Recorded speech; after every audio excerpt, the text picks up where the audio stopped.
Lieutenant Jiwoo Park checked her fighter's controls one last time. The small cockpit felt familiar under her hands. Through the clear window, she could see the huge Vorthak fleet coming closer, dark bioships that looked like sick organs floating in space. There were thousands of them. "All pilots, this is Control," came the voice in her helmet. "Enemy ships will be here in 30 minutes. Remember what we practiced. Stay together. Trust the pilots flying next to you." Jiwoo looked at her wingmates and smiled. On her left flew a Zephyrian pilot in a crystal ship that sparkled like a jewel. On her right, a Thalari warrior guided a living ship that moved like it was swimming through space. 3 different species, 3 different types of ships, but one shared goal. "Ready to show them what we learned?" she asked over the radio. "The deep currents call for justice," replied the Thalari pilot in his musical voice. "Crystal song harmony strong," added the Zephyrian. Chief, Engineer Sung-Ho Kim watched the battle from the bridge of the battleship New Seoul. The ship was his greatest creation. Built from human steel but powered by living Kyrix metal and Zephyrian energy crystals. Every system could change and adapt during combat.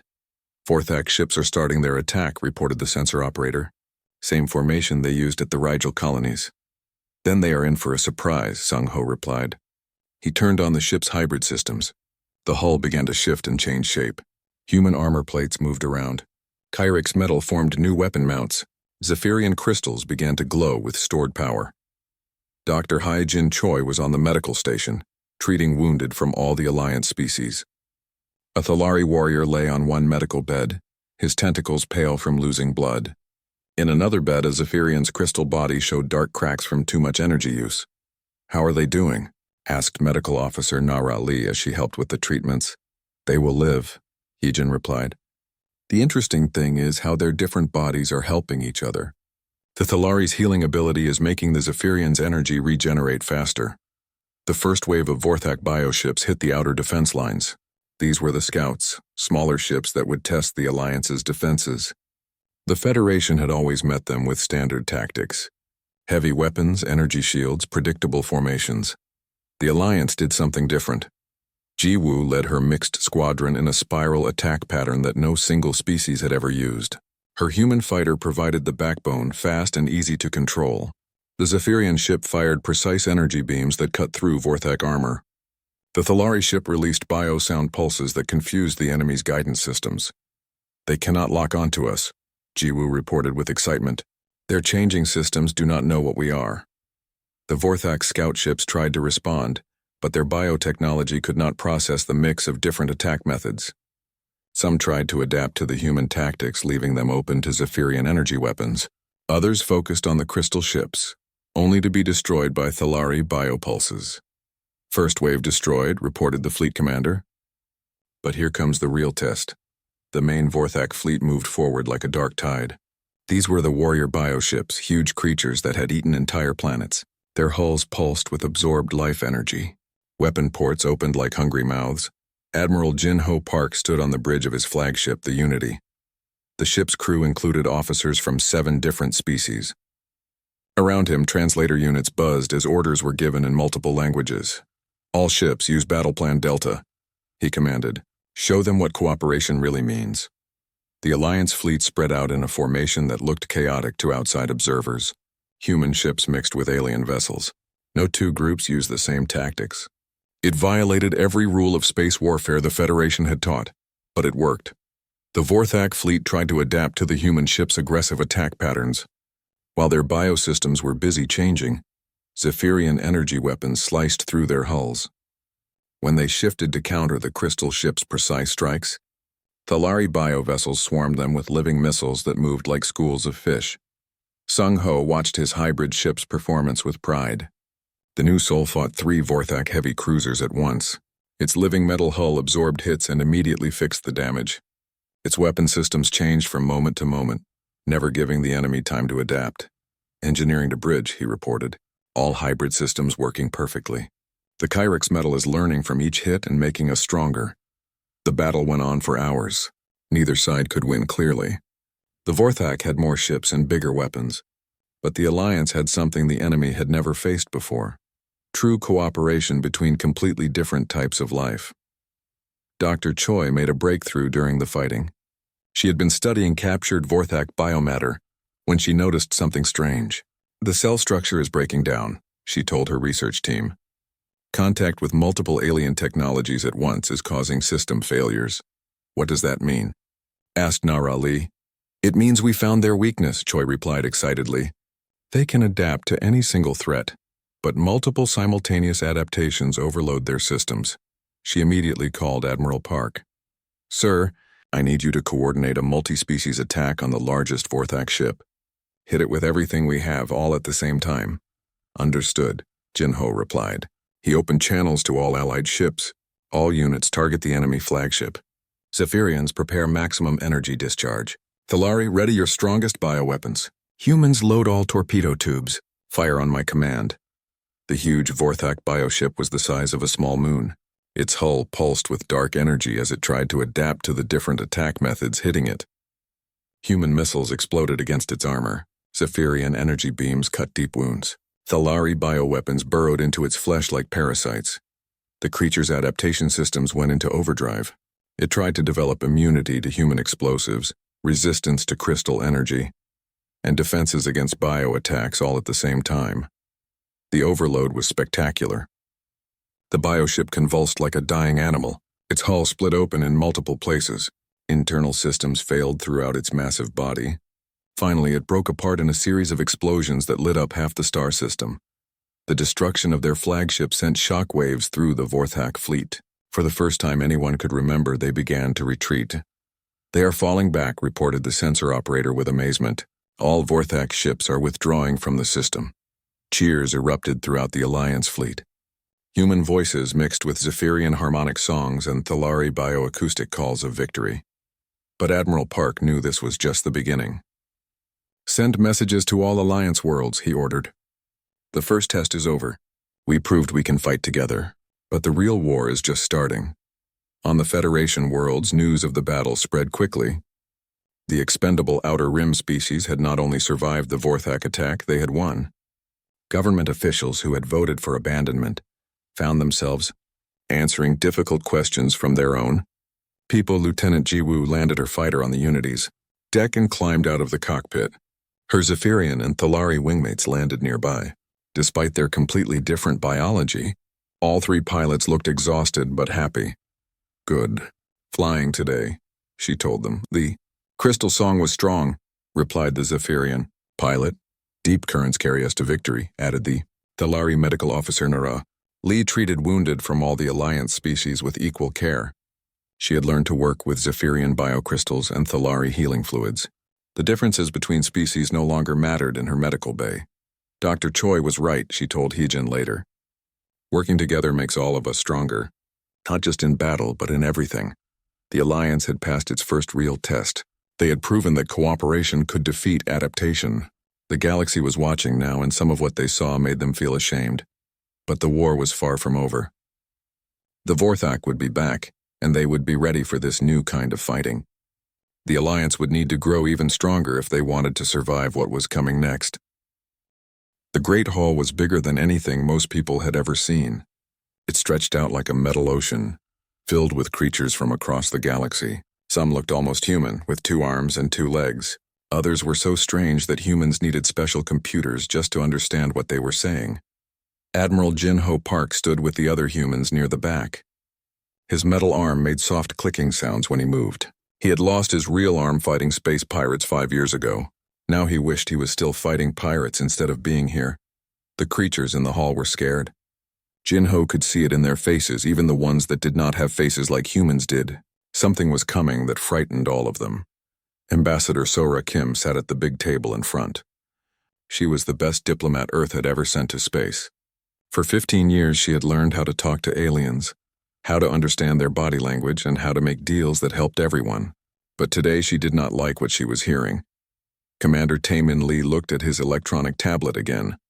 The numbers were bad. 17 star systems were gone. Billions of people were dead. The enemy was getting stronger every day. The enemy was called the Vorthak. They were not like other aliens in the galaxy. Most alien species wanted to live in peace, to trade, to share knowledge. The Vorthak only wanted to eat. They consumed everything alive on every planet they found. Then they moved on to the next world. The speaker of the council was a tall blue creature with 4 arms. It called for quiet in the hall. Slowly the noise died down. "We are here to decide the future of our galaxy," the speaker said. Its voice was translated into hundreds of languages at the same time. "The Vorthak threat grows bigger every day. Their ships can change themselves to fight against any weapon we use. Their numbers seem endless. They leave nothing alive behind them." Jin-Ho remembered the first reports from the edge of the galaxy. Entire planets had been stripped clean. Not just the people killed, but every plant, every animal, every tiny living thing consumed. The Vorthak turned living worlds into dead rocks floating in empty space.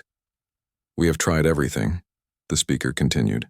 "Our best weapons, our strongest fleets, our smartest battle plans. Nothing stops them. They learn from each fight and become harder to beat." Sora Kim stood up. She was small compared to most of the other creatures in the hall, but her voice was strong and clear. "The human fleet has fought the Vorthak 4 times, she said. "We have found new ways to slow them down. If we work together and share our knowledge, we believe we can find a way to stop them." A creature that looked like a giant spider made clicking sounds with its mouth parts. "The humans fight well, but they cannot win alone. No single species can defeat the Vorthak by themselves." "Then we fight together," Sora replied. "Like we always have. The Federation is strong because we help each other." But Jin-Ho could see the fear in the eyes of many delegates. Some species had already started moving their people away from the dangerous areas. Others had pulled their spaceships back to protect only their homeworlds. The speaker raised all 4 arms for silence. The hall became completely quiet. The Defense Council has studied this problem for weeks. They have reached a decision. Jin-Ho felt his stomach drop. He knew what was coming. "The outer edge systems cannot be protected," the speaker announced. "The cost in ships and lives would be too high. The Defense Council recommends we abandon these systems to create a safe zone between us and the enemy." Sora Kim felt her heart skip a beat.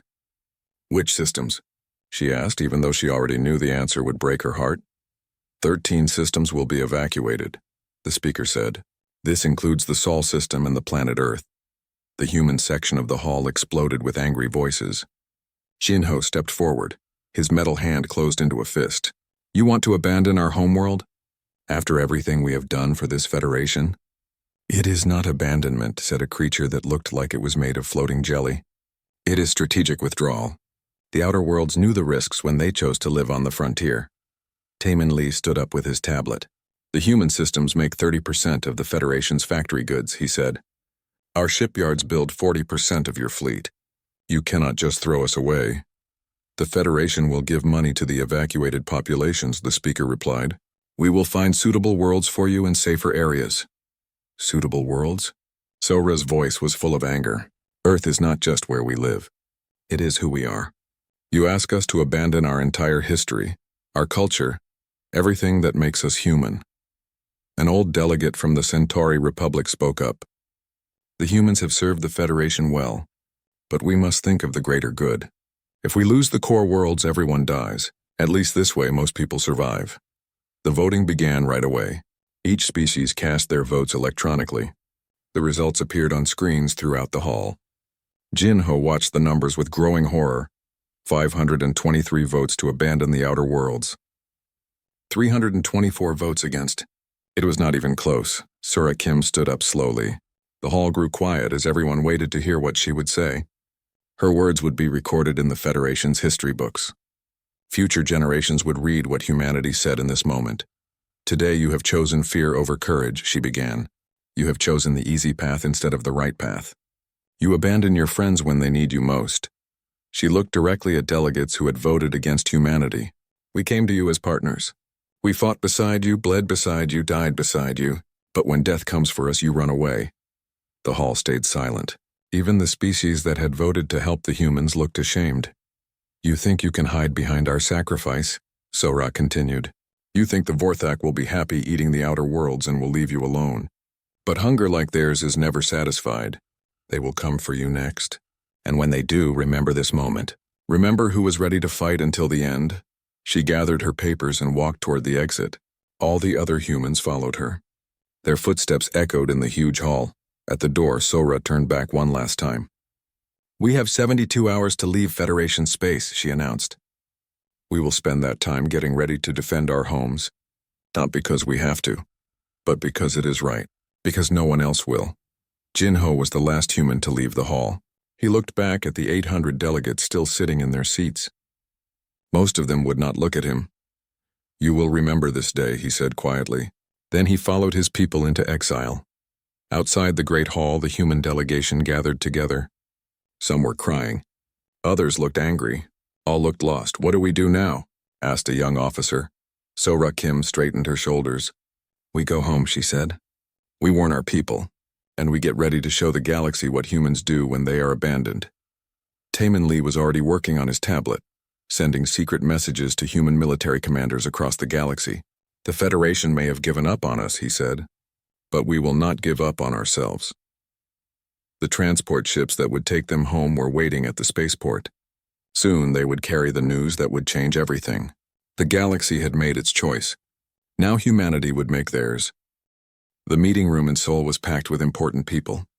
Military officers sat next to scientists. Business leaders talked quietly with government officials. Everyone looked worried. Outside the windows, the city looked normal.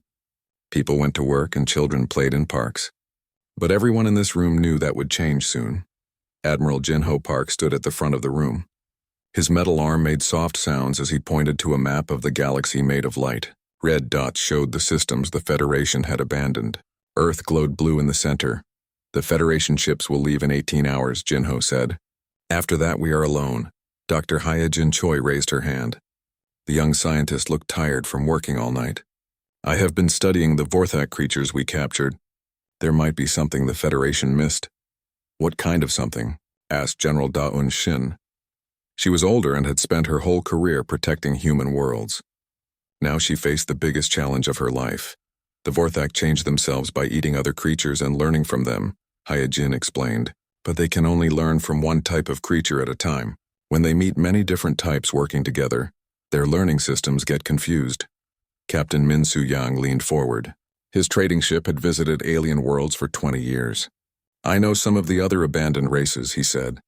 "The crystal people from Zephyria, the water people from Thalassa. They are not happy about being thrown away either." Jinho nodded. "That gives us an idea. If we cannot fight the Vorthak alone, maybe we do not have to." "You mean work with the other abandoned species?" Sora Kim asked. She had just arrived from the Federation capital on the first transport ship. "Why not?" Jinho replied. "The Federation calls us expendable, but together we might be stronger than they think." General Shin looked at battle plans on her tablet. "The Zephyrians have energy weapons we have never seen before. The Thalari use sound systems that could help with talking to each other. The Kyrex build ships using living metal. All technology the Federation never shared with us," Sora added bitterly. Captain Yang stood up. "My ship can carry messages without using Federation communication systems. I know secret routes that reach all the abandoned systems. Give me the word and I will start making contact." Dr. Choi looked excited.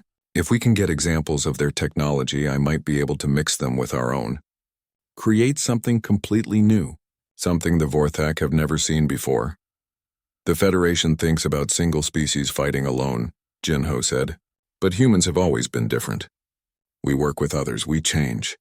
We find new ways to solve problems." Over the next few days, Captain Yang's ship made secret trips to 12 different star systems. Each time he carried the same message.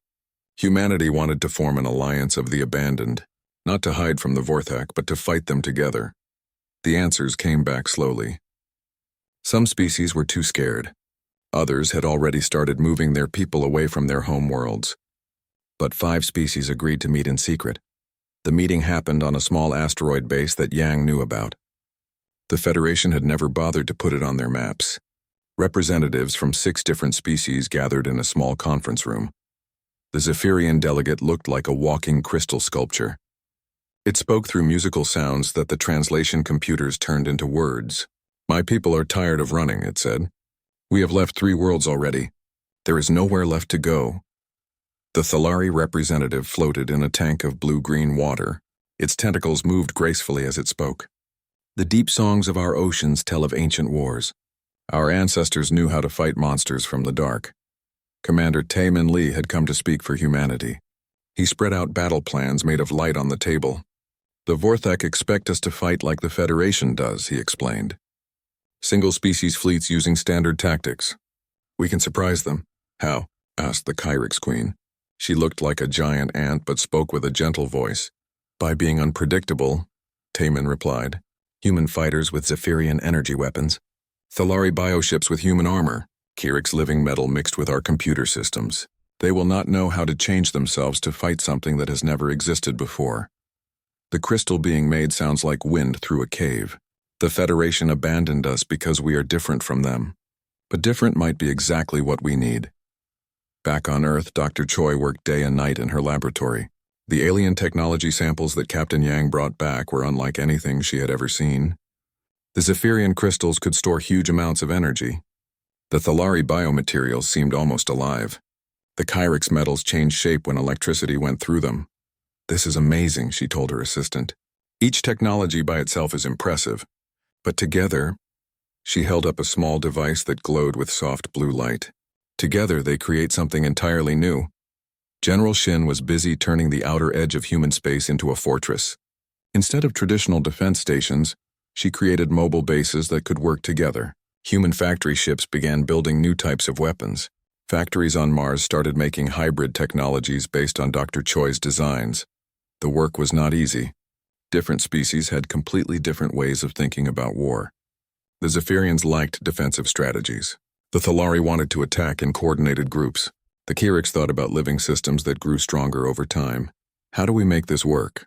General Shin asked during one video conference with the other species' military leaders. We learn from each other, replied the Thalari commander. In the deep oceans, many different creatures hunt together. Each has different strengths. Together they catch prey that none could take alone. Sora Kim spent her time working on the political side. The alliance needed more than just military cooperation. They needed to trust each other completely. The Federation failed because they never really worked together, she explained to the other ambassadors. They kept each species separate. We must do better, the Kyrix Queen agreed. In our hive, every individual is different, but all work for the greater good. Perhaps this alliance can be like a new kind of hive. As the weeks passed, something remarkable began to happen. The abandoned species stopped thinking of themselves as abandoned. They began to see themselves as chosen for something special. Captain Yang brought news from his travels. 3 more species want to join us, he reported. The plant people from the forest worlds, the energy beings from the gas giants, and the rock creatures from the asteroid belts. The Federation is starting to notice, Sora warned. Their spy services are asking questions about what we are doing. Jin Ho smiled grimly. Let them ask. By the time they understand what we are doing, it will be too late to stop us. Dr. Choi made her biggest discovery late one night. She had been trying to mix Zephyrian energy crystals with human computer chips. Suddenly, the hybrid device began to pulse with its own rhythm. It is alive, she whispered in amazement. Not like biological life, but something new. It thinks, it learns, it changes. She ran to her communication console. Admiral Park, you need to see this. I think we just found our secret weapon. The alliance of the abandoned was no longer just an idea. It was becoming real. Ships began moving between the different systems. Technologies were shared freely. Military units trained together. And in the dark space beyond the galaxy's edge, something noticed the activity. The Vorthak had been planning their next attack. But the patterns they saw were different from anything they had encountered before. The abandoned races were not running away. They were getting ready for war. President Eugene Song stood before the giant communication machine in Seoul's government building. The huge device could send her message to every world in the galaxy. She had spent days writing her speech, choosing each word carefully. Citizens of the galaxy, she began, her voice steady and clear. 3 months ago, your government said our worlds were expendable. They abandoned us to face the Vorthak alone. They called it strategic necessity. We call it cowardice. On Federation worlds, people gathered around their screens to listen. In the markets of SciFiPrime, alien shoppers stopped their business to hear the human leaders' words. On the crystal towers of Arcturus, beings made of pure energy paused their eternal dances. But we did not accept your verdict, Eugen continued. We chose a different path. We reached out to others you had abandoned. Together we built something you said was impossible. An alliance based on trust, not fear. Commander Jae-hyun Kang sat in his intelligence office surrounded by computer screens showing secret Federation messages. His team had been working day and night to find the truth about the Federation's decision to abandon the outer worlds. "Show her the files," he told his assistant, pointing to a screen full of classified documents. The evidence was terrible. Secret meetings where Federation leaders admitted they knew about the Vorthak's weakness but chose not to share it. Military reports showing that a coordinated defense was possible, but would require risking Federation core worlds. Economic studies proving that losing the outer rim would benefit the inner systems by reducing competition. "They knew," Jae-hyun said quietly. "They knew we could work together to stop the Vorthak, but they preferred to let us die rather than take any risks themselves." Dr. Yoon-soo Park worked in her physics laboratory, developing new weapon systems based on Alliance technology. The breakthrough had come when she combined human quantum computers with Zephyrian energy crystals and Thalari bio-neural networks. "The quantum field changes are incredible," she told her research team. "Instead of trying to destroy Vorthak adaptation, we can turn it against them, make them adapt to something that changes faster than their systems can handle." Her prototype weapon looked simple enough, a small device that created quantum interference patterns. But when tested against captured Vorthak biomatter, the results were amazing. The alien tissue tried to adapt so quickly that it literally tore itself apart. Meanwhile, across the galaxy, 3 more species made a shocking announcement. The cat-like Merixi, the energy-based Luxari, and the plant-like Verdani said they were leaving the Federation to join the Alliance. The Merixi ambassador, a graceful creature with golden fur, spoke to the Federation Council. "You abandoned your friends when they needed you most. Now you ask us to pretend it never happened. Our honor does not allow this." The Luxari representative, a being of pure light contained in a crystal shell, pulsed with anger. "We have watched the Alliance worlds. They share technology freely. They fight together, die together, live together. This is what the Federation should have been." The plant-like Verdani delegate rustled its leaves, and what humans had learned was laughter. "The abandoned seeds have grown into a mighty forest. We choose to join that forest rather than remain in your dying garden." Each defection brought new technology and resources to the Alliance. The Merixi had stealth technology that made ships invisible to most sensors. The Luxari could control energy in ways that seemed like magic. The Verdani grew living computers from their own bodies. President Yoo Jin-song's broadcast continued as news of the defection spread. "The Federation leaders want you to believe they had no choice. They want you to think abandoning us was necessary for the greater good, but we have proof they are lying." She held up a data crystal containing all of Commander Kang's intelligence findings. "We know about your secret meetings. We know about your hidden reports. We know you could have helped us from the beginning but chose not to." On Rigel 4, a crowd of Federation citizens marched through the capital demanding answers. Their signs read, "No more abandonment," and "The Alliance stands for all." Similar protests erupted on dozens of Federation worlds. The Federation government tried to control the story, but it was too late. The truth was spreading faster than they could stop it. Military officers began asking why they were ordered to stay back while the Alliance fought alone. Scientists questioned why their governments had not shared research that could save lives. Captain Min-Soo Yang brought news of the growing crisis to the Alliance leadership. 3 more Federation species have contacted me in secret," he reported. "They want to join us, but they are afraid of punishment from their own governments." "What kind of punishment?" asked Admiral Park. "Economic sanctions, military occupation, removal from government positions," Yang replied. "The Federation is getting desperate to keep control." Dr. Yoon-soo Park's quantum weapon project got an unexpected boost when Luxari scientists shared their energy control techniques. Working together, they created something unprecedented, a weapon that could make Vorthak bioships adapt themselves to death. "The beauty of it is its simplicity," she explained to the Alliance leadership. "We do not fight their adaptation. We make them adapt so fast and so often that they exhaust their biological systems." General Da-Yun Shin was busy bringing the new Alliance members into their defense plans. The stealth technology from the Merixi allowed for surprise attacks. The Luxari energy control could power weapons beyond anything previously imagined. The Verdani living computers made their communication systems nearly unbreakable. "We are becoming something the galaxy has never seen," she told her staff. Not just an alliance, but a true fusion of different ways of thinking and fighting. The Federation's response was predictable. They declared the defecting species to be traitors and imposed economic blockades on Alliance worlds. But the Alliance had grown large enough to be self-sufficient. Human industrial capacity, Cypherian energy production, Thalari biotechnology, and now the new additions made them stronger than many Federation core worlds. President Yu Jin-song's broadcast reached its climax. You abandoned us because you thought we were weak. You thought we would quietly disappear while you hid behind our sacrifice. But you forgot something important about the species you threw away. Her voice grew stronger with each word. We are survivors. We are innovators. We are the ones who chose the difficult path because it was the right path. And now, we are stronger than you ever imagined. The message spread to every corner of the galaxy. On Federation worlds, citizens demanded to know why their governments had abandoned natural allies. On neutral worlds, leaders began reconsidering their positions.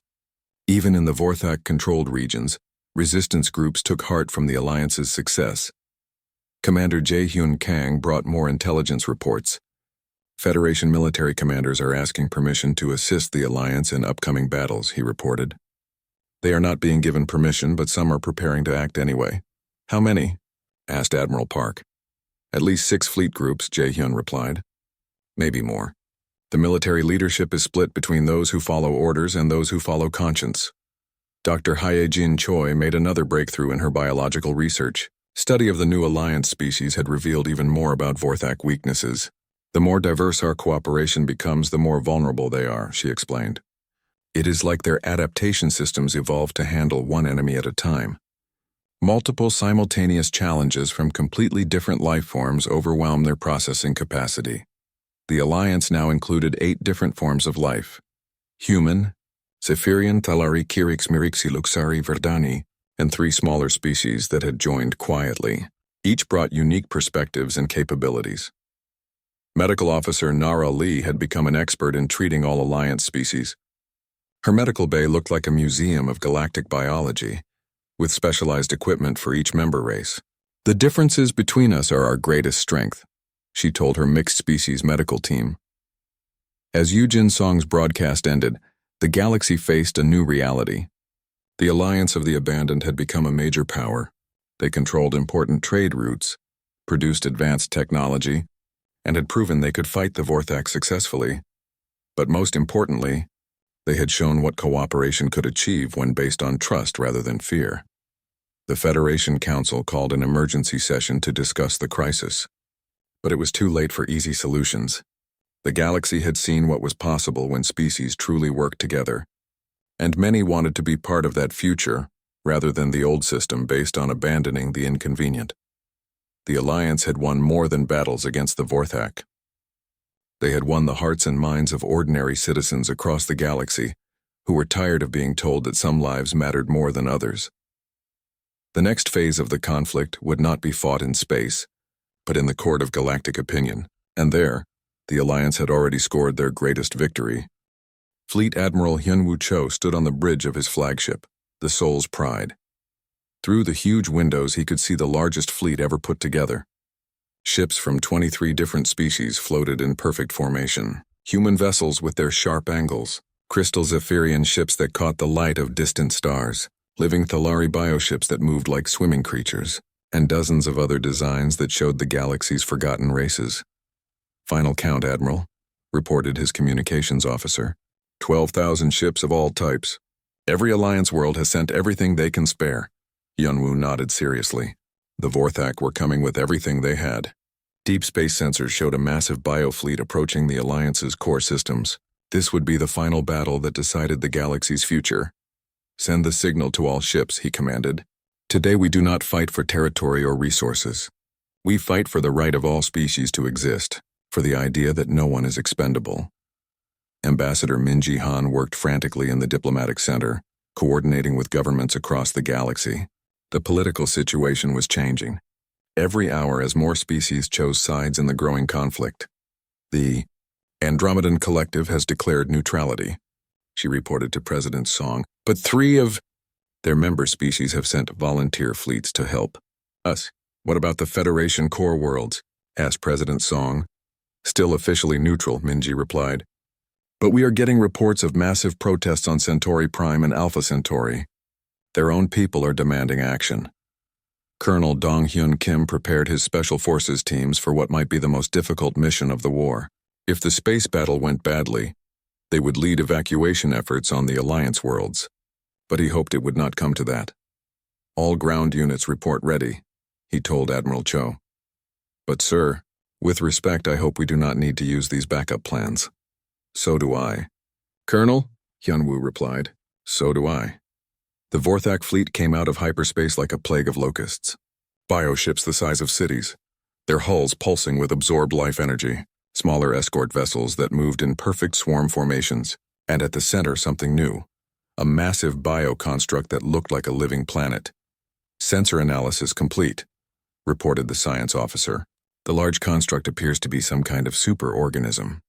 It is larger than our biggest space stations. Dr. Yoon-Soo Park watched from the research vessel New Harmony.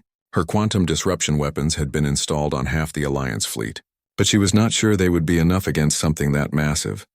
All weapon systems showing ready, she reported. But Admiral, that thing is beyond anything we have seen. Our models may not work against something that large. The battle began with the Vorthak scouts just like before. But this time the Alliance was ready with new tactics. Mixed squadrons of fighters swarmed forward in patterns that seemed chaotic but followed complex mathematical principles developed by the Alliance's combined scientific minds. Lieutenant Ji-Woo Park led her expanded squadron into the fight. She now flew alongside pilots from 8 different species.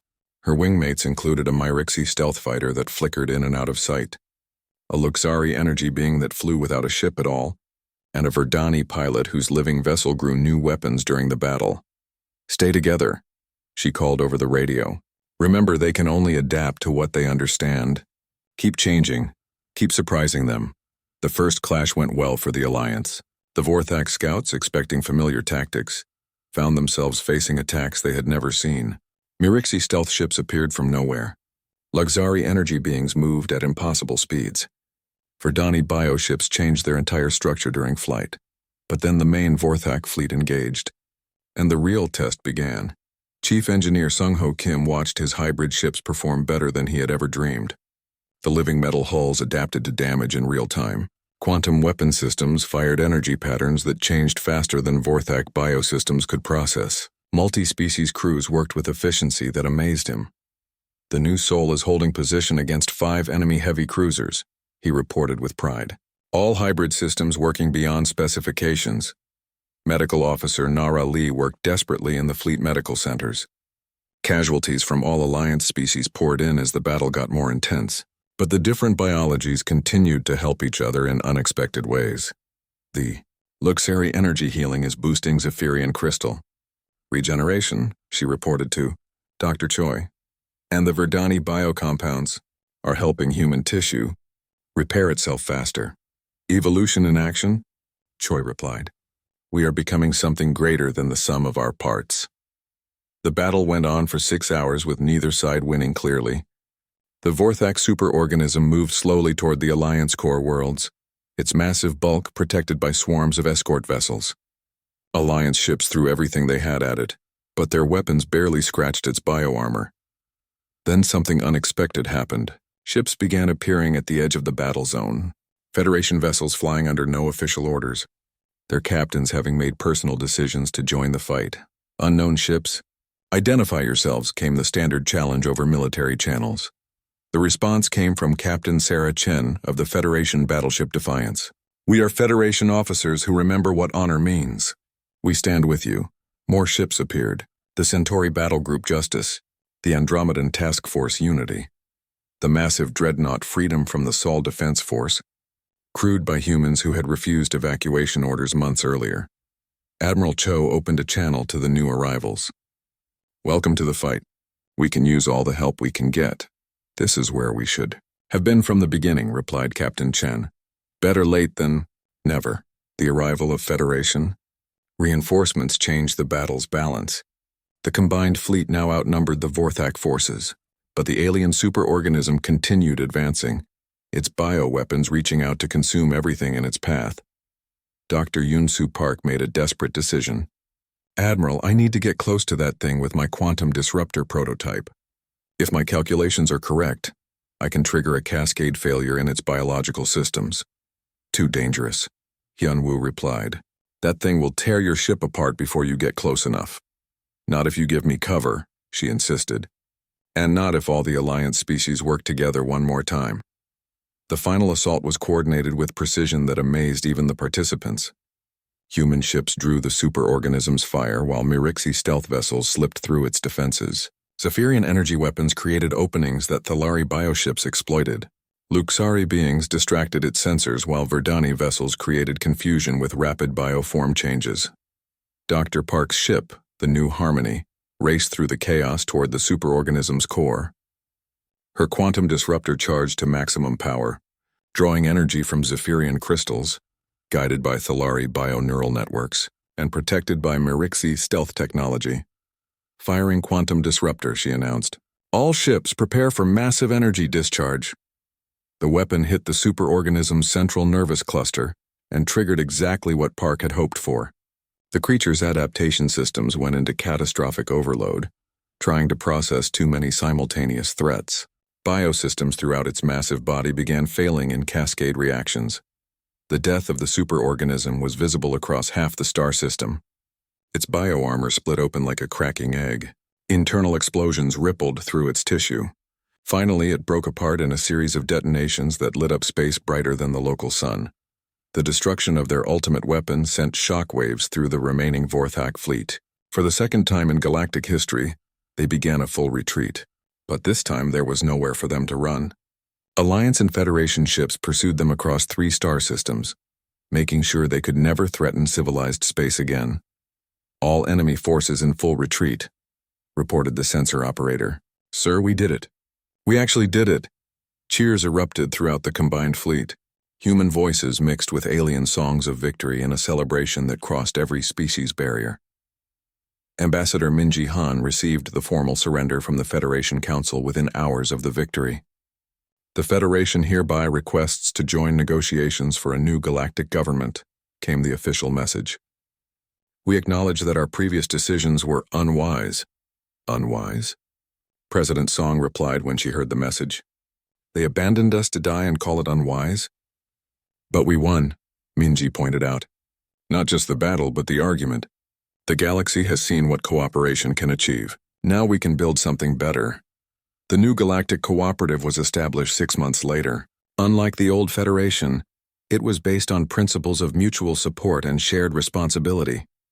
No species would ever be declared expendable again. Admiral Hyunwoo Cho was elected as the first Supreme Commander of the Cooperative Defense Forces. His flagship, the Soul's Pride, became the symbol of the new order. A ship built by humans, powered by alien technology, and crewed by beings from 23 different worlds. 5 years later, Lieutenant Jiwoo Park, now a colonel, commanded the first truly integrated multi-species fleet. Her crews included beings that had once been strangers to each other, now working together as naturally as breathing.